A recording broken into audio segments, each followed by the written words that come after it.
인간은 참 나약한 존재입니다. 조금만 과로해도 병이 발생하고 몸속에서 조그만 암 조각만 발생돼도 두려움이 찾아오고 마음을 놓게 되는 것입니다. 성경은 인간을 질그릇 같다, 연약하다 그렇게 깨지기 쉬운 존재라고 말씀하고 있는 것입니다. 그래서 시편 23편은 양 같은 존재들이다. 양은 가장 동물 중에서 약한 동물입니다. 아무 공격할 수 있는 무기도 없습니다. 그러나 양은 목자가 함께 할 때 항상 강한 삶이 된다고 하는 것입니다. 우리가 살아가면서 우리가 약하기 때문에 힘이 될 만한 것이 무엇인가를 늘 찾습니다. 그리고 내가 의지할 만한 대상이 무엇인지를 늘 찾고 있습니다. 그래서 그것을 찾으면 내 삶이 행복하고 안전하다고 생각하는 것입니다. 그래서 세상 사람들은 물질을 이렇게 찾는 것입니다. 돈이면 되지, 돈. 머니만 있으면 모든 것이 다 돼. 그래서 그것이 능력이라고 평생 쫓아다니는 것입니다. 어떤 사람은 권력이라고 생각을 하는 것입니다. 어떤 사람은 건강이라고 생각하는 것입니다. 나름대로 보이는 눈이 다 다릅니다. 그것이 힘이라고 하는 것입니다. 그러나 우리는 한번 살펴볼 필요가 있습니다. 그 힘이 정말 내 인생의 능력이 되고 힘이 되는 것인가? 아니, 참된 능력의 힘은 현세만이 아니라 내세까지도, 과거나 현재나 미래에도 그 힘이 되는 것인가? 그것이 진짜 힘이라는 것입니다. 잠깐 힘이 되는 것은 능력이 아닙니다. 성경에서는 그래서 이런 모든 것들이 안개와 같은 것들이다, 그렇게 말씀을 하십니다. 내가 의지했던 것들 한번 여러분 보시기 바랍니다. 내가 병원에 한번 이렇게 입원을 했어요. 암이래요. 그러면 돈이 힘이 됩니까? 권위가 무슨 권력이 힘이 됩니까? 무엇이 힘이 됩니까? 아무것도 힘이 안 됩니다. 그것은 진짜 힘이 아닙니다. 그건 진짜 능력이 아니에요. 오늘 하나님을 표현할 때 포피로 설명을 합니다. 하나님은 파워가 있으신 분이다. 또 하나님은 퍼포스, 삶의 목적을 주시는 분이시다. 또 하나님께서 forgiveness, 용서해 주시는 분이시다. 또 하나님의 삶의 하나님께서 우리에게 그런 능력을 주시고 피스를 주십니다. 피스. 그래서 하나님은 포피로 이렇게 표현을 학교에서 가르쳤습니다. 그게 능력입니다. 참 능력이 뭐냐? 세상이 주는 것들은 참 능력이 안 됩니다. 그래서 그런 것들은 도움이 됐다 안 됐다, 그리고 쉽게 다 없어지는 것들입니다. 인생 살면서 여러분들 좀 이렇게 어른들 얘기 들어보면 인생에 다 업앤다운이 있어요. 이렇게 조금 잘 될 때도 있었고, 비즈니스가 잘 될 때도 있었고, 확 무너질 때도 있었고, 가정도 마찬가지고, 우리의 몸도 마찬가지고, 권력도 마찬가지고. 이것은 허무한 것들입니다. 평생 이것을 쫓고 이것을 의지하고 살았다면 그 인생은 절대 행복할 수 있는 삶이 아니라고 하는 것입니다. 세월이 바뀌어도 과거나 현재나 미래에도 온전하게 힘이 되고 능력이 되고 삶을 바꿀 수 있는 능력, 그것은 성령의 능력이라고 성경은 말씀하고 있습니다. 스가랴서 4장 6절 말씀해 보시면, 그가 내게 일러 가로되 여호와께서 스룹바벨에게 말씀하심이 이러하니라. 만군의 여호와께서 말씀하시되 이는 힘으로 되지 아니하며 능으로 되지 아니하고 오직 나의 신으로 되느니라. 진짜 힘은 하나님의 성령의 능력이라고 말씀하고 있는 것입니다. 그래서 교회는 어떻게 세워졌습니까? 오늘 저희 찬양 중에 보니까 죽으시고 부활하셨다 이렇게 찬양을 하시더라고요. 저는 성경적으로 붙인 다음에 한 가사를 하나 더 붙이고 싶어요. 죽으시고 장사 지내시고 부활하셨다. 이게 정답이에요. 많은 이 세상의 지금 삶이 죽은 것으로 끝나기 때문에 삶이 힘들어요. 죽은 것을 가지고 다녀요. 죽은 것을 늘 끼고 다녀요. 삶이 그렇게 힘든 거예요. 죽은 자식을 뭘 그렇게 끌고 다녀요. 죽었다는데 나 옛사람이 죽고 올드 내처가 죽고 겉사람이 죽고 욕심이 죽고 장사 지내야죠. 장사 이제 묻어버리면 끝이에요. 장례식 가보셨잖아요. 묻고 나서 그냥 빨리빨리 해요. 돌 같은 걸로 확 씌우고 노피싱 다시 건져내지 말라고. 그래야 부활하죠.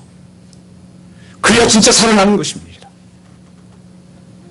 그리고 나서 예수님께서 그 낙심한 제자들을 찾아다니시면서 두려움 가운데 있는 제자들을 찾아다니면서 사도행 1장에 이렇게 말씀하십니다.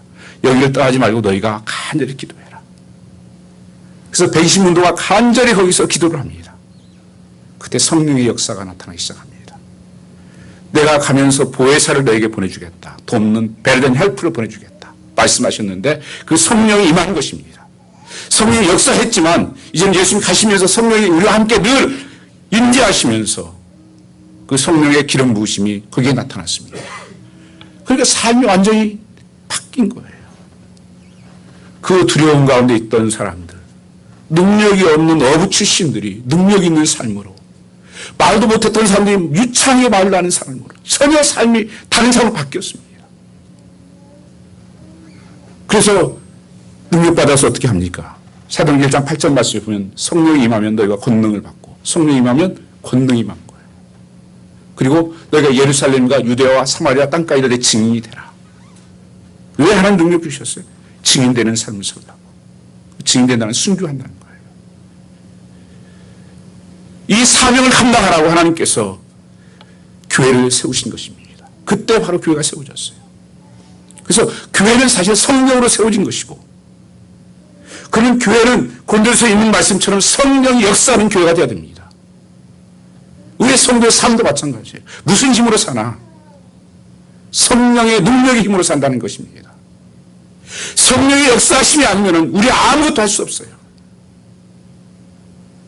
그러니까 아직도 우리 속에 내가 있는 한, 내 안에 내가 너무 많아. 가시나무 주제 그러잖아요. 그런 삶이 능력 있는 삶이 아니에요. 성령이 내 안에 내주하셔서 성령이 임재하시고 성령께서 나를 인도하시고 나를 깨닫게 하시고 붙들어 주신다는 것입니다. 그래서 우리의 모든 삶은 성령의 인도하시는 삶이에요. 성령의 능력을 힘입고 사는 삶입니다. 심지어 여러분 말씀도 성령의 능력이 아니면 절대 말씀 읽을 수가 없어요. 이해가 안 돼요. 디모데후서 3장 16절 이하의 말씀을 하나님 말씀은 성령의 감동으로 된 것으로 교훈과 책망과 바르게 함과 유익하기에 유익하다 이렇게 말씀하십니다. 인스피레이션 북이라는 거예요. 그러니까 성령께서 깨닫게 해주셔야만이 해석이 돼요. 우리의 모든 내 발걸음마다 그래서 하나님 인도해 주십시오. 성령님 지혜를 주십시오. 깨닫게 해주십시오.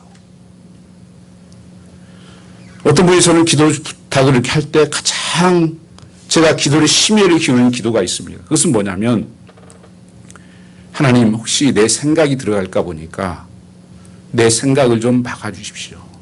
혹시 사단이 역사할 수도 있어요. 사단의 모든 것을 막아주십시오. 온전히 하나님께서 원하시는 뜻, 그 하나님이 기뻐하시는 성령께서 인도하시는 바 기도할 수 있기를 원합니다. 이 기도를 제일 많이 합니다. 왜냐하면 잘못하면 큰일 나죠. 또 기도 부탁을 받았는데 잘못하면 하나님 뜻이라고 갖다 주면 어떡하겠어요. 그게 내 생각일 수도 잘못 들어갈 수도 있는 거고. 그래서 굉장히 그 부분들에 대해 초점을 맞추고 기도를 하는 겁니다. 성령께서 깨닫게 해주십시오. 성령께서 인도해 주십시오. 그래서 여러분이 모든 삶에 누구를 만나든지 간에 또 무슨 일을 시작하든지 간에 하나님 앞에 먼저 성령의 인도하심을 받는 거예요. 성령께서 분명히 그러시면 가르쳐 주십니다. 그분이 우리 안에 내재하시면서 임재하시고 인투어링 하십니다. 그래서 우리의 발걸음을 인도하시는 분이라는 거예요. 성령께서. 그래서 성령만이 진짜 힘이고 도울 수 있는 분입니다. 그래서 교회와 우리의 성도의 삶은 성령이 역사하는 교회, 성령의 인도하심을 받는 삶이 축복된 삶이에요. 그게 능력 있는 삶입니다. 이 시대가 지금 이 부분을 많이 놓치고 있는 것입니다. 오늘 26절 말씀 같이 한번 읽어보겠습니다. 이와 같이 성령도 우리 연약함을 도우시나니 우리가 마땅히 빌 바를 알지 못하되 오직 성령이 말할 수 없는 탄식으로 우리를 위하여 친히 간구하시느니라. 성령이 우리 연약함을 도우신다고 말씀하고 있는 거예요. 우리 약한 존재인 거 하나님이 아시고 우리의 연약함을 도우시는 분이 하나님이세요. 여러분 힘이 어디서 나와요? 무슨 힘으로 사십니까? 성도는 성령의 능력으로. 이건 이론이 아닙니다. 실제 삶이에요. 성령을 충만하고 성령 역사하는 사람들 보면 놀라운 역사들이 일어나고 그 변화가 일어납니다. 우리도 이와 같이 정말 든든한 우리 삶의 인도자가 붙들어 주시는 분이 계시다 하는 것을 말씀하고 있는 것입니다. 이 돕다고 하는 이 본래 헬라어 단어에는 순, 안티, 남바노미아라는 단어를 썼습니다. 그 세 단어가 합성어예요. 순은 함께 내 곁에 계시다. 안티는 반대편 건너편에서 할 수 없는 곳에서 나를 도우시는 분이시다. 이 남바노마이는 번쩍 들어 옮겨준다는 거예요. 이 돕는다는 것은 내가 할 수 없는 일, 내가 감당할 수 없는 모든 일들을 하나님께서는 아시고 그것을 옮겨주신다는 거예요. 그게 돕는다는 뜻을 단어를 썼습니다. 내 곁에서 나와 함께 다정하게 계시며 감당할 수 없는 저 건너편에 있는 일들을 옮겨주신다. 내가 능력으로 안 되는 것을 감당케 해주신다. 말씀하고 있는 것입니다. 그래서 고린도서 10장 13절 말씀해 보시면 우리가 어떤 어려움을 당할 때 하나님께서 감당할 힘을 주시든지 하나님께서 피할 길을 하나님 내신다고 그렇게 말씀하십니다. 그러니까 우리가 짊어지고 우리가 막 갈등에 해결되는 게 아니에요. 성령의 인도하심을 받으면 감당할 수 있는 능력을 하나님이 주시든지 그것을 내가 전 걸 감당하지 못하면 하나님께서 피할 길을 하나님이 그것도 내시는 거예요. 그래서 하나님 인도하신 바가 될 때 그 역사가 나타나는 것입니다. 여러분 인생의 짐이 무거워지고 쩔쩔매고 나오신 분 계십니까? 성령님이 도와줄 것을 믿으시기 바랍니다. 성령님이 내 삶을 옮겨주실 것을 믿으시기 바랍니다. 영적으로 내 삶이 실패한 삶이었다 해도 그건 아무 상관이 없습니다. 하나님은 모든 것을 통해서 역사를 이루신 분이시기 때문에 그렇습니다. 성령도 우리의 연약함을 도우시나니 이 도운다는 뜻은 또한 현재형으로 쓰였습니다. 시제가 도우시나니 도왔다가 아닙니다. 물론 과거도 도우셨고 앞으로 도우실 것이지만 이 단어는 현재형이에요. 오늘 현재 지금 나와 함께 하시고 나를 돕고 계시는 분이시다. 여러분 이 성령님을 인식하고 사세요. 내 성령에 물어야 되는 거예요.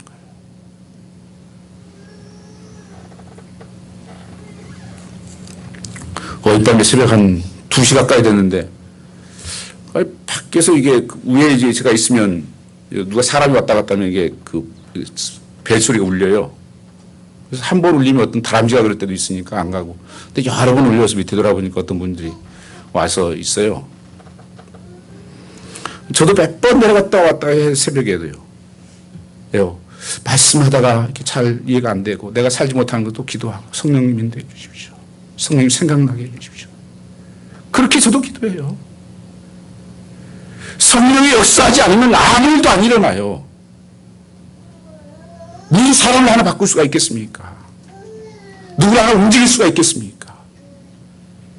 내 능력이 아니고 하나님의 능력으로 임하게 해 주십시오.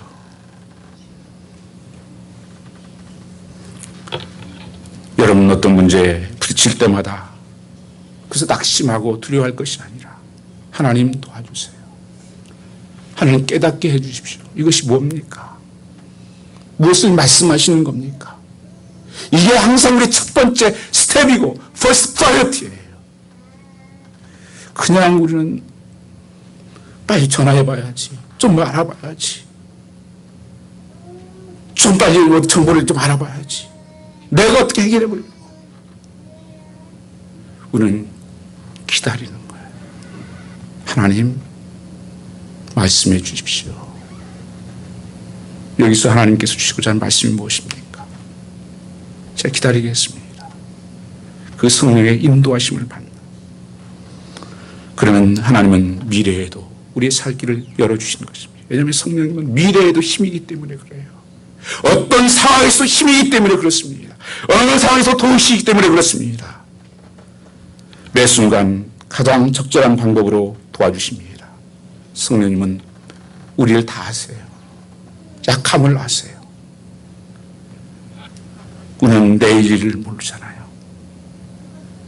그래서 연약함을 도우신다, 그렇게 말씀하고 있는 것입니다. 여러분이 괴로워서 답답해서 기도할 때도 하나님은 도와주시는 것입니다. 직장일로 괴로워서 기도할 때도 하나님은 거기서도 함께 하십니다. 인생 살아갈 때 여러분 가운데 커다란 문제가 부딪힐 때 성령이 바로 그 자리에 임재하시고 여러분을 도와주시기 위해서 항상 대기하고 있어요. 거기에 또 누가 있는지 천사가 있는 거예요. 천사가 대기하고 있잖아요. 천사는요. 성령은 깨닫게 하고 인도하시지만 이 천사는 액팅을 하는 거예요. 어떤 문제를 직접적으로 그 일을 해요. 그런 예가 성경에 많이 있죠. 히브리서에 보면 모든 한 사람을 돕는 천사가 있다고 말씀하십니다. 우리가 보이지 않지만 하나님께서 이렇게 우리를 보호하시고 역사하고 있다고 하는 사실을 기억하셔야 됩니다. 성령의 사역은 우리를 도우시는 사역입니다. 그럼 언제 도우시냐? 언제? 오늘 말씀을 보시면 성령은 우리 연약할 때 도우신다 말씀하십니다. 약할 때 도우신다는 거예요. 성령은 우리 강할 때는 돕지 않습니다. 내가 하나를 하면요, 하나님이 9이 재원받아요. 내가 약해질 때 하나님께서 쓰기 시작하고 축복하기 시작합니다. 그건 뭐예요? 하나님, 나는 안 됩니다. 내 지혜와 내 지식으로는 할 수가 없습니다. 하나님 도와주십시오. 이것이 하나님께 돕는 길이라고 하는 것입니다. 그래서 하나님께서는 강하고 고집스러운 사람은 절대 좋아하지 않습니다. 그 사람은 축복하지 않아요. 돕지 않아요. 내 자존심, 내 교만, 내 뜻으로 하려고 하는 사람은 절대 그 일을 이룰 수가 없습니다. 예수님도 고향에서는 역사가 안 일어나요. 저 예수 우리와 같이 있었던 사람인데 목수 아들 아니야? 요셉의 아들이라면서 하나도 아니에요. 하나님께서 그래서 책망하셨어요. 하나님은 크신 하나님. 정말 나는 약한 자입니다. 믿음이라는 것은요, 하나님과 나 사이의 갭이 클수록 믿음이 큰 거예요. 하나님 높으신 분이고 하나님은 나는 정말 할 수 없는 자입니다. 믿음의 단계는요, 산을 올라가는 것 같아요. 여러분, 적은 산을 이렇게 올라가잖아요. 올라가요. 정상이에요. 그러면 더 큰 축복에, 큰 믿음의 산을 올라가려면 어떻게 올라가야 됩니까? 더 높은 산으로 점프가 됩니까? 내려와야 되는 거예요. 밑으로. 그래야 더 높은 산 올라갈 수 있는 거예요. 그러면 높은 산 올라가면 골짜기가 더 깊을까요? 낮을까요? 더 높은 산 올라가면 골짜기가 더 깊어요. 더 힘든 고통이 있는 거예요. 근데 그것이 피하는 길이 아니라는 거예요. 하나님께서는 항상 더 큰 축복을. 우리 교회도 마찬가지예요. 우리 교회 부흥되기를 원하고 저도 기도하고 성도들도 기도하죠. 그러면 여러분 삶이 더 편할 것 같습니까? 힘들 것 같습니까? 부흥하면? 목사는요? 목사 개인적으로 이익될 건 없어요. 힘만 정말 힘들죠. 한 사람도 기도할 사람이, 그래도 지금 우리도 매일 제가 그래도 한 번씩 기도하잖아요. 조금씩이라도 저는 매일 한 번씩 우리 교인들 기도합니다. 그걸 어떻게 감당하겠어요?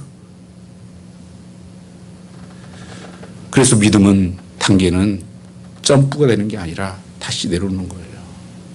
그래서 다시 올라가는 것입니다. 그리고 더 큰 산 올라가. 이게 사이클이에요. 그런데 하나님께서 그 길을 도우신다고 말씀합니다. 다윗이 사망의 음침한 골짜기를 지나갈지라도 하나님께서 거기도 함께 하신다. 푸른 초장으로 인도할 뿐 아니라 때로는 사망의 음침한 골짜기를 만날 때도 하나님 그때도 함께 하신다. 그때 하나님 도우신다 하는 것을 말씀하고 있는 거예요. 원수를 만났을 때에도 거기서 잔치상을 베푸신다. 이게 하나님의 도우심이에요. 사람 돕는 것은요, 좋을 때 돕지요. 잘 될 것 같을 때 돕지요. 하나님은 항상 내가 어떤 형편에 있든지 간에 나를 아시고 나를 이해하시고 나를 도우신 하나님이시다. 약할 때. 그 성령 충만한 사람의 특징은요, 약함입니다. 약함은 부드러움이라는 거예요. 이 부드러워져야 마음이. 그래야 하나님의 음성을 듣고 순종할 수 있는 능력이 생겨요. 내가 강하면요, 하나님의 음성을 들을 수가 없어요. 듣고 순종이 안 합니까? 그래서 나는 하나님 안 됩니다. 하나님 말씀하시면 내가 순종하겠습니다. 이런 삶을 하나님께서는 연약함을 도우시고 성령이 오셨고 우리를 도우려 오신 것이라고 말씀하십니다. 성령은 우리들의 마땅히 빌바를 알지 못하지만 주님께서는 뭐라고 마땅히 빌바를 알지 못할 때 성령이 말할 수 없는 탄식으로 우리를 위해서 강구한다고 말씀하고 있습니다. 여기에 기도의 비밀이 있어요. 말할 수 없는 탄식으로 알려서 강구하고 있다는 겁니다. 그러니까 우리가 기도할 때 먼저 우리가 살펴봐야 될 것은 하나님께서 나를 탄식하며 기도하는 것이 무엇인지를 찾아야 돼요. 그게 먼저입니다. 우리의 기도를 보면 되게 하나님 이것도 도와주시고 이것도 뭐 축복하시고 길을 열어주시고 뭐 결혼도 뭐 전부 이렇게 주세요. 전부 내 주변 보여지는 것들 이것만을 기도를 하고 있는 거예요. 그건 성령이 인도하신 바가 기도가 아니에요. 성령이 인도하신 바가 되는 기도는 먼저 하나님이 나를 위해 탄식하는 게 뭘까? 여러분 자녀들을 위해서 기도하지 않습니까? 내 자녀 잘 되게 해주시고 결혼도 잘하고 뭐 학교도 뭐 잘 다니고 이거 다 이런 거 기도하죠. 막 90%는 그거 아닐까요? 근데 하나님께서 원하시는 더 중요한 기도는 뭐냐? 그 아들을 위해서 지금 하나님이 탄식하는 게 있다는 거예요. 그거를 내가 먼저 기도하라는 거예요. 왜냐하면 하나님께서는 그 아들을 알기 때문에 그래요. 그 딸을 알기 때문에 그래요. 정말 지금 그 상황이 어떤 상황인지를. 그보다 더 중요한 것이 있다는 거예요. 그래서 하나님 앞에 저를 마찬가지죠. 하나님이 저 목소리를 탄식하는 게 뭘까? 이걸 봐야죠. 하나님 마음 아파하고 성령을 제한하는 것. 에베소 4장 30절 말씀에 보면 성령을 해방하지 말라는 거예요. 성령에 상관없이 하는 기도는 하나님 역사하지 않아요. 그래서 먼저 우리가 하나님 마음을 아프게 하고 성령을 해방하고 하나님 말씀에 불순종하는 하나님 탄식하는 기도가 무엇인지 하나님 가르쳐 주십시오. 그거 먼저 기도해 보십시오. 그리고 다음에 기도하는 그래야 열리는 거예요. 우리의 약함을 하는 약함 때문에 여러분 두려워할 필요가 없는 거예요. 약함 때문에 좌절할 필요가 없습니다. 도우신 하나님이 계시는데요. 이 말씀을 통하여 성령의 음성을 들으시길 바랍니다. 여러분이 찬송할 때 그 찬송 속에 성령님은 여러분을 도와주고 계십니다. 말씀 들을 때 치료하는 광선이 아픔을 치료하도록 도와주십니다. 여러분의 연약함은 믿음의 강력한 믿음으로 바꿔주시는 것입니다. 지금도 성령은 우리와 함께 계십니다. 그럼 성령 구체적으로 어떻게 도와주신다는 것입니까? 첫 번째 우리의 기도를 도와주신다고 말씀하십니다. 26절 말씀에 우리는 어떻게 기도해야 할지 모르지만 성령께서 친히 말할 수 없는 단식 우리를 위하여 대신 강구하여 주신다. 놀라운 일이죠. 솔직히 기도해야 될지 모를 때 많지 않습니까? 어떤 때는 기도가 너무 힘들 때도 그냥 주님 앞에 나가서 우리 삶에 다 그럴 때가 있어요. 영적인 어떤 때 디프레션이 올 때가 있고 기도하기도 싫고 잠이나 그냥 자고 싶고 그냥 다 도망갈까 이런 때가 왜 없습니까? 누구에게나 우리 삶이 있습니다. 근데 그때도 하나님 앞에 나가면 하나님께서 이루하시고 우리 삶을 회복시켜 주시고 그 디프레션 삶을 하나님께서 만져주시는 거예요. 엘리야가 그 형편과 상황을 보고는 두려움이 떨었습니다. 그리고 하나님 나 죽여주십시오. 나 혼자만 남았는데 내가 어떻게 합니까? 그때 하나님께서 엘리야를 어루만져 주시면서 떡을 먹여주시면서 새 힘을 주십니다. 그리고 하나님께서 주신 말씀이 뭐예요? 너 혼자 아니야. 7,000명이나 남겨둔 사람이 있어. 네가 오해한 거야. 하나님께서 그를 새롭게 하셔서 이 누웠던 삶에서 뛰는 삶으로 바꿔주지 않습니까? 그때 하나님이 세면 음성을 들었어요. 페네트레이트 보이스. 하나님이 거기에 계셨구나. 바람 속에도 안 계셨고 큰 폭풍 속에도 안 계시더니만 그 세면 음성 속에 하나님이 계셨구나. 혼자가 아니었구나. 그 능력이 오늘 여러분의 삶에게도 일어나기를 주임으로 축복합니다. 27절 말씀에 보면 사람의 마음을 꿰뚫어 보시는 하나님께서는 성령의 생각이 어떠한지를 아십니다. 성령께서 하나님의 뜻을 따라 성도를 대신하여 강구하기 때문에 그렇습니다. 성령께서 이를 다 말할 수 없는 단식으로 우리를 기도하고 있습니다. 얼마나 하나님께서 우리를 기도하시는지 몰라요. 이 말씀은 우리의 형편이 너무나 심각하다는 것입니다. 이렇게 말할 수 없는 탄식으로 하는 것이 아니겠습니까? 우리는 그것도 알지 못하고 그냥 살아가는 거예요. 우리는 그것도 모르고 철없는 기도만 드리고 있을 때가 많습니다. 한번 저는 솔직히 말씀드려서 제일 힘든 것이 제 설교를 다시 듣는 겁니다. 정말 힘들어요. 저도 못 듣겠는데 성도는 어떻게 듣고 사나 하는 생각이 듭니다.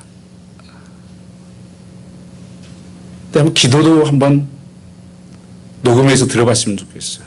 여러분 내가 하는 기도가 어떤 기도를 지금 하고 있는지, 무슨 기도하고 있는지, 언제까지 더 편한 것, 더 좋은 것, 더 잘 살고 더 높아지고 더 대접받고 내 가족만을 위해서 사는 기도할 것인가. 하나님 주님의 마음을 주십시오. 주님의 마음을 따르게 해주십시오. 주님의 마음으로 순종하게 해주십시오. 주님의 마음이 내 마음 되게 해달라고. 그 주님의 마음을 가지고 기도해야 돼요. 그러면 정말 기도할 것이 많이 보여요.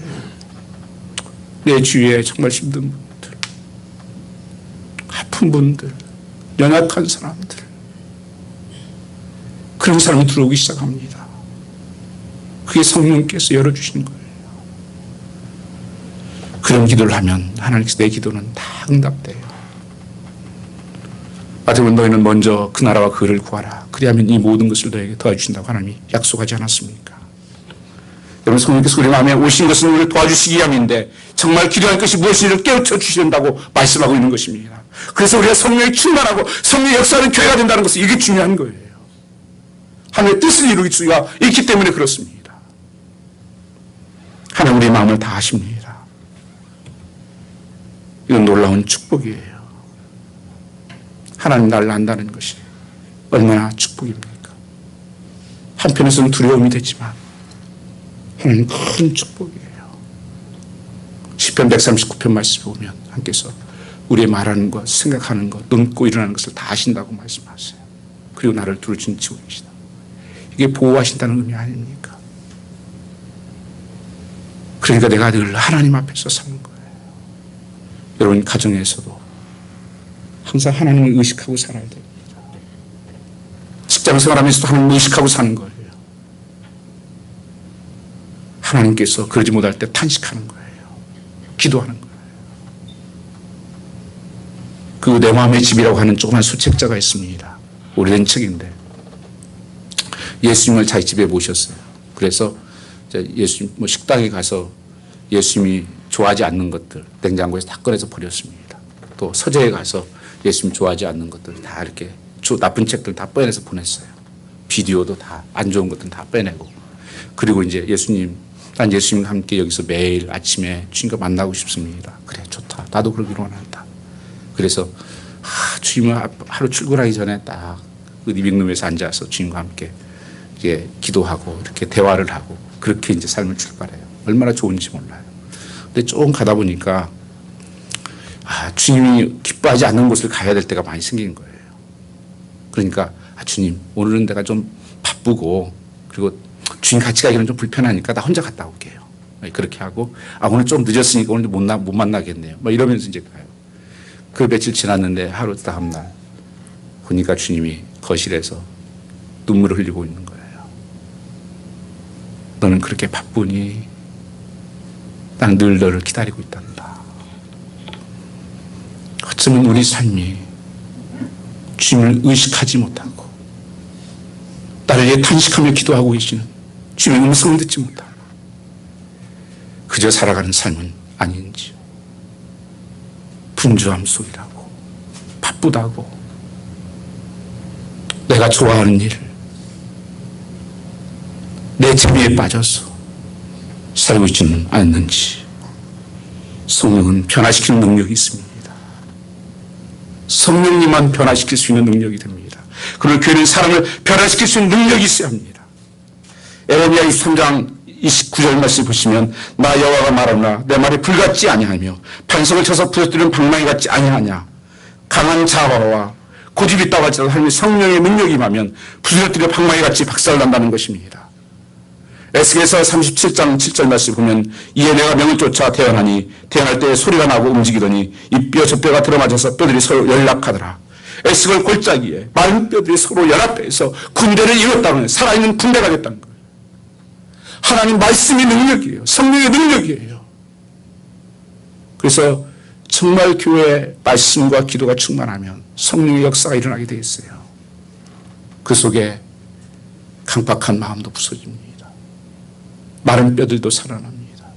그래서 그 뼈가 맞아서 서로 연결되어 군대가 되었다고 성경은 말씀하고 있는 것입니다. 이 변화의 능력은 기독교 안에만 있습니다. 어디도 사람 바꿀 수 있는 능력이 없어요. 예수 그리스도만이 그 성령의 내재하심 충만함만이 그 능력을 행할 수 있다는 것입니다. 여러분 이 시간 성령의 비전이 여러분 삶 가운데 임하기를 원합니다. 성령이 임했을 때 사도행전 2장 17절 말씀을 보시면 말세에 내가 영으로 모든 육체에 부어주리니 너희 자녀들이 예언할 것이요 너희 젊은이는 환상을 보고 너희 늙은이는 꿈을 꾸리라. 여러분 미래 5년 10년 이후를 바라보시기 바랍니다. 여러분 많은 사람들이 지금 상황만을 너무 바라봐요. 형편만 바라봐요. 그 엘리야가 넘어졌던 것이고요. 보여지는 것들. 하나님께서는 보지 못하는 것들을 보시고 계십니다. 나의 미래를 보고 계십니다. 우리 모두가 하나님 손 안에 있어요. 생사복을 주장하신 분이 하나님이시다. 많은 사람들이 허풍같이 보여지고 가정같이 보여지지만 10년 지나 보십시오. 내가 믿음이 적었구나. 크신 하나님을 내가 보지 못했구나. 너무 내가 속이 짧았구나 하는 생각을 하게 될 것입니다. 그래서 큰 일을 시도하고 큰 일을 기도하고 하는 것이 믿음이다 하는 것을 말씀하는 것입니다. 여러분 하나님은 크신 하나님이에요. 능력의 하나님이에요. 나의 환경과 형편에 상관이 없이 하나님은 오늘도 살아 역사하신 하나님이십니다. 이것이 하나님의 성령의 능력이에요. 성령께서 마른 뼈들도 군대를 일으키시는 것입니다. 에베소서 5장 18절 말씀 보면 술 취하지 말라 이는 방탕한 것이니 오직 성령의 충만을 받으라고 성령께서 명령하고 있습니다. 이 세상 삶이 술 취한 삶이라면 하나님의 믿음의 삶은 성령 충만한 삶이라는 것입니다. 제가 뉴욕에서 사역할 때 청년이 한 친구가 있었습니다. 한국에서 온 지도 얼마 안 되고 잡도 그렇게 별로 이렇게 신통치 않았어요. 근데 그 친구가 자매를 굉장히 좋아했어요. 그 자매는 여기서 이제 대학도 공부하고 또 직장도 안정된 직장들을 다니고 있었고. 근데 좋아하니까 계속 만나자니까 안 만나주지요. 그러니까 이 친구가 하루는 술을 빵딱 먹고 취해가지고 그 집 아파트에 가서 두드리면 나오라고 빨리 나오라고. 그 어떻게 됐을 것 같습니까? 경찰이 와서 부모가 연락에 잡아갔죠. 세상이 술 취해가지고 사는 삶, 세상의 욕심. 여러분 술 기운에 산다 그러잖아요. 여러분 세상 기운으로 살지 마시고 성령의 능력으로, 성령의 기름 부으심으로는 살아야 됩니다. 절대 내 욕심대로 되는 게 아니에요. 되어도 그것은 축복이 안 됩니다. 내가 정말 작았다는 것을 고백할 수밖에 없을 것입니다. 성령께서는 오늘 술 취하지 말고 성령 충만을 받아라. 술 취한 사람 바로 표시가 나잖아요. 성령 충만한 사람도 바로 표시가 나요. 이상한 힘이 생깁니다. 내가 가질 수 없는 힘이 있어요. 그 능력이 있습니다. 술 취한 것은 우리를 파멸시키고 성령을 우리를 찬송케 하고 감사하고 순종하는 삶을, 축복의 삶을 살게 하는 것입니다. 성령의 특징이 있습니다. 성령이 우리 가운데 임하게 되면 반드시 예수 그리스도의 십자가의 부활을 증거하게 되어 있습니다. 성령이 임하면 반드시 예수를 나타나게 되어 있습니다. 그래서 사도행전 성령이 임하면 너희 권능을 받아서, 왜 하나님 성령이 임하고 왜 권능을 주시겠습니까? 우리 교회 사역이 뭐겠습니까? 우리끼리 좋은 것이 교회가 아니에요. 그 복음을 예루살렘과 유대와 사마리아까지 증인되는 삶을 살라고 말씀하는 것입니다. 그래서 사도행전이 시작되는 거예요. 그게 성령 행전이에요. 성령의 역사예요. 그 작은 제자들, 볼품없는 어부들 출신들이 그 노마가 굴복을 해요. 세상이 뒤집혀집니다. 그 복음이 우리까지 온 것입니다. 이게 능력이에요. 그들이 한 것입니까? 성경의 모든 역사는 그들이 했다고 하는 사람이 했다는 것이 없습니다. 능력이 있는 사람은 전부 하나님이 쓰셨던 사람이에요. 사도 바울도 나는 작은 자다, 연약한 자다, 내가 나 된 것은 하나님의 은혜다, 그렇게 고백을 합니다. 내 힘이 아니다. 이 초대교회의 이 권능의 회복이 우리가 회복되어야 된다고 하는 것입니다. 성령의 기름 부으심이 있게 되면 누구나 예수 그리스도를 증거하게 되어 있고, 이 증거는 종들이 된다고 하는 것입니다. 말씀이 증거하는 마다 회개와 복음의 역사가 나타나게 되어 있습니다. 이 성령 충만하면 어떤 하나님 역사가 일어나는가? 28절 한번 같이 읽어보겠습니다. 같이 읽겠습니다. 28절 시작. 그 뜻대로 부르심을 입은 자들에게는 모든 것이 협력하여 선을 이루니라. 여기에 보면 하나님을 알거냐, 하나님을 사랑하는 자, 성령 충만은요 하나님을 사랑하는 자라는 거예요. 여러분 한번 묻겠습니다. 여러분 정말 하나님을 사랑하십니까? 마음을 다하고 성품을 다하고 힘을 다하여 주 너의 하나님을 사랑하라. 내 이웃을 내 몸처럼 사랑하라. 이것이 성령의 모든 강령이다 말씀하고 있는 것입니다. 오늘 우리의 삶 속에서 내가 성령 충만한 삶은 뭔가? 하나님을 사랑하는 삶이고, 하나님이 사랑하는 일을 순종하는 삶이 성령 충만한 삶이라고 하는 것을 말씀하고 있는 것입니다. 그런 모든 것이 협력하여 선을 이루게 된다. 협력하여 선을 이룬다. 내가 보기에는 지금 나쁜 거예요. 내가 보기에도 좋은 거예요. 그럼 거기에 희일비재하지 말고 그 모든 것을 협력하여서 함께 합쳐서 하나님 베스트 웨이를 만들어내시는 것입니다. 이게 하나님의 놀라운 능력이에요. 그래서 성령이 인도하신 바가 되는 사람은 그 시력의 눈이 띄는 것입니다. 그 영안의 귀가 열려요. 그래서 보여지는 것대로 따라 살지 않고 그것을 통해서 하나님께서 이루실 것이 무엇인가를 보게 된다고 하는 것입니다. 여러분, 아브라함과 조카가 같이 이 양을 치는데 자꾸 싸웁니다. 이 노새 목자들과 아브라함의 목자들이 자꾸 싸워요. 목주지가 작고 양들은 계속 늘어나고 하니까 싸움이 생긴 거예요. 조카와 삼촌인데. 그때 아브라함이 그렇게 말합니다. 싸우는 것은 우리 형제가 이게 말이 되냐. 하는 영광을 가리는 게 아니냐. 여기 우리 주위에는 안 믿는 사람도 많이 있는데 이게 정말 하나님 믿는 백성들이 싸워서 되겠냐 형제끼리. 그러니 네가 좋은 대로 선택해서 가면 나는 네가 자하면 우하고 우하면 난 자하겠다. 그래서 우리가 조금 더 넓은 저기로 좀 떠나자. 그렇게 얘기를 합니다. 그렇더니만 이 조카도시 가만히 이렇게 보니까 자기가 지금 조카 아니에요. 삼촌이 있고. 그러면 얘를 있다 그러면 삼촌 먼저 하세요. 그래야 될 텐데. 가만히 보니까 이 소돔 땅이 너무 아름다운 땅인 거예요.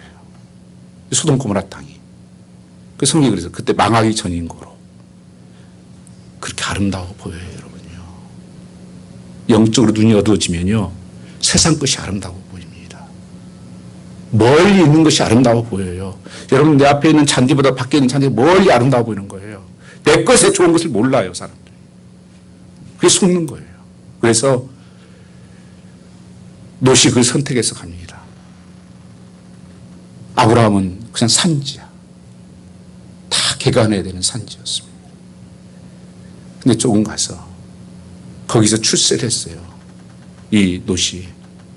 왜냐하면 그 문지방에 앉아서 관리가 되었습니다. 근데 거기에 소돔과 고모라 성이 하나님의 심판이 임했던 곳입니다. 그래서 심판이 임해서 나중에 욕심에 따라서 소음기둥에 뒤돌아보다가 하나님 꺼내주었는데도 불구하고 뒤돌아보다가 망한 거예요. 우린 여러분 삶은 개척의 삶입니다. 성도의 삶은 개척의 삶이에요. 모험의 삶이에요. 안정주의 아니에요. 편안한 거 아닙니다. 평강입니다. 그래서 우리는 항상 성령의 인도하심을 받는 거예요. 그러니까 아브라함은 그때도 기도했다. 성령의 인도하심. 그 하영록 목사님이라고 하는 분이 미국에 지금 계신 분이에요. 그 책을 하나 썼어요. P31이라고. P가 뭔지 알았더니만 그 잠언 프로블럼스를 이렇게 약자로 써서 31에서 31장을 썼더라고요. 미국 선교사의 도움으로 13세에 미국에 와서 건축학을 전공하고 미국 최고의 주차 빌딩 건축 회사인 워커사에서 입사해서 29세 나이에 그 회사의 가장 중요한 중역자에 오를 수가 있어 승승장구했습니다. 어느 날 심장 근육이 다치고 심장 이식이 급하게 피와 단 진단을 받게 됩니다. 그래서 심장 이식을 받게 되는데 두세 살 땐 딸 둔 옆에서 있었던 거 다 까먹고 성공이 다 무너지고 모든 재산 다 날리고 생명조차 잃게 되었을 때 그때는 하나님께 기도하기 시작합니다. 하나님, 내 심장을 고쳐주십시오. 나를 살려주십시오. 우리 자녀들이 있고 해야 될 일이 많습니다. 간절히 기도했습니다. 그런데 심장 이수를 받아야 했을 때 성령이 임하시는 체험을 기도를 하면서 바뀌었습니다. 그리고 그 체험을 했는데 그가 이렇게 기도합니다. 심장만 나으면 무엇하나 다시 옛삶을 살지 않겠는가. 그것을 깨닫고 난 다음에 심장을 고쳐주십시오. 저를 고쳐주시고 나를 고쳐주십시오. 내 자체를 고치십시오. 그런 기도를 합니다. 새 사람이 되게 해달라고. 진정한 삶의 변화가 일어나게 해달라고. 그리고 성경을 2번을 읽고 성경 읽다가 전에 읽지 못했던 내 이웃을 내 몸처럼 사랑하라는 말씀이 들어왔습니다. 그래서 건강했을 때 말씀은 이 말씀과 상관이 없는 말씀이었는데 일만 열심히 하여 성공하면 된다고 생각했는데 그러나 자기의 성공이 허무한 것임을 깨닫고 아무리 성공하고 많은 것을 소유해도 이웃 사람에게 아무 도움이 되지 않는다는 것을 알게 되었습니다. 그리고 그가 새로운 회사를 시작하면서 우리는 어려운 자를 위하여 돕는 것을 목표로 한 그런 회사를 차렸습니다. 그러면서 그 사역을 하면서 이제는 지금 지내고 있는데 우리 삶 속에서 여러분 정말 하나님 나를 고쳐주십시오. 심장병이 문제가 아니에요. 정말 하나님 나를 고쳐주십시오. 하나님이 내가 그릇만 준비되면 하나님 마음대로 쓰십니다. 축복하십니다. 내 능력이 아니에요. 하나님의 능력을 힘입는 삶을, 성령의 능력을 힘입는 삶을 살아가는 것입니다. 그래서 하나님을 사랑하는 자, 그 뜻대로 부르심을 입은 자들에게는 모든 것이 협력하여 선을 이룬다. 삶에 여러분 좌절과 실패와 낙심이 있을 것입니다. 아무리 연약하고 실패해도 형편이 어려워도 괜찮습니다. 성령께서 도와주시고 나중에 보면 협력하여 선을 이루신 것을 알게 될 것입니다. 지금은 실패같이 보여지는데 그때 가서 보면 하나님께서 축복이었구나. 그래서 하나님께 이 길을 막았구나. 문을 열고 닫는 분은 하나님이세요. 성령께서 우리 인생을 모든 것을 협력할 선을 이루게 하십니다. 가장 좋은 것으로. 여러분, 가장 좋은 것은 아직 오지가 않았어요. 사도 바울은 본문에서 어떤 사람이 그런 사람에 대해서 말씀합니다. 하나님을 사랑하는 자, 하나님을 기쁘시게 하는 자, 이런 사람을 통해서는 하나님께서 가장 좋은 것을 열지 않겠습니까? 요한복음 14장 15절 말씀에 내가 너를 사랑하면 나의 계명을 지키라. 나의 계명을 지키는 자라. 야, 나를 사랑하는 자니. 나를 사랑하는 자인데 아버지께서 사랑을 받을 것이요 나도 그 사랑 안에서 그에게 나타내시라 말씀하고 있습니다. 사랑하면 말씀에 순종하는 삶을 살라는 거예요. 언제까지 내 욕심을 따라서 내 기준 따라 사는 것이 아니라 내게 안 맞아도 하는 말씀하시면 내가 순종하겠습니다. 하나님의 특성 배설을 협력해서 유익하게 하신다는 것입니다. 현재의 고난이나 어려움과 실패를 암담한 일이지만 그 결과는 반드시 선하게 끝을 내신다는 것이. 그래서 하나님께서는 점점 더 해가 떠오르게 하시는 그 축복이 있습니다. 여러분 지나온 삶들을 한번 지나보십시오. 보면 하나님께서 여기까지 이렇게 인도하셨구나. 그렇게 하셨구나. 하나님께서 그것을 느끼게 될 것입니다. 우리는 현재 일어나는 모든 사건들을 놓고 해석할 능력도 없습니다. 사람들 조금 좋은 일이 있으면 마냥 좋아합니다. 그리고 조금 굳은 일이 있으면 우울하고 불평하고 원망하고 불안해합니다. 그것은 하나님의 생각이 아니에요. 여러분, 노빈슨 크루스가 탐험대를 끌고 탐험대에 올랐습니다. 배가 자초되었습니다. 배가 뒤집혀 다 죽고 자기 혼자 간신히 살아서 무인도에 도착을 했습니다. 그래서 몇 개월 거쳐서 오두막집을 하나 짓고 거기서 생활을 하고 있는데 그날 하루에 불이 나버립니다. 그러면서 하나님 앞에 그렇게 처음 내렸을 때 감사를 했어요. 하나님 살려주셔서 고맙습니다. 정말 주님을 살겠습니다. 이랬다가는 집이 무너지니까 하나님 마음대로 하세요. 하나님 이게 뭡니까? 이게 마지막 집안에 태워버리면 어떻게 살라는 겁니까? 죽이려는 것입니까? 그렇게 하소연하고 그냥 원망하다가 잠이 들었어요. 그런데 그 다음날 보니까 큰 구조선이 와 있는 거예요. 선장한테 물었습니다. 아니, 당신 어떻게 내가 부르지도 않았는데 어떻게 알고 왔냐고. 당신이 불 피웠지 않았냐고. 우리 어떻게 합니까? 그 불 피운 것이 단순히 실수였습니까? 구원의 길이었다고 하는 것입니다. 축복의 길이었다고 하는 것입니다. 원망하고 울면서 하나님 향하여 당신 마음대로 하시라고 외쳤던 그가 내 집이 불타야 내가 무인도에 구원받은 사실을 꿈에도 몰랐었다는 것입니다. 그러나 인간의 눈에 저 너머에 섭리하신 하나님의 섭리의 손길을 볼 수가 없는 것입니다. 여러분, 우리는 잘 몰라요. 지금 상황 때문에 낙심하고 좌절하고 절망할 필요가 없습니다. 하나님은 회복하는 데 명수예요. 하나님은 오늘도 우리를 새롭게 하시기를 원합니다. 성령의 인도하시는 바가 되며 성령께서 그 도우심을 우리가 믿고 성령 충만함으로 사랑하는 삶을 살아갈 때 한 놀라운 역사가 일어날 것입니다. 이 시간 성령님을 내 마음에 초청하시기 바랍니다. 그 하나님의 나라가 임하게 해달라고. 그의 천국이 이루어집니다. 여러분, 내 주 예수 모신 것이 천국이죠. 그러면 직장도 천국 되고요. 학교도 천국 되고 집도 천국 되고 성령이 내 삶을 지배하시기 시작하면 추구하니나 궁궐이 중요한 게 아니에요. 내 마음속에 하나님의 나라가 임하는 것.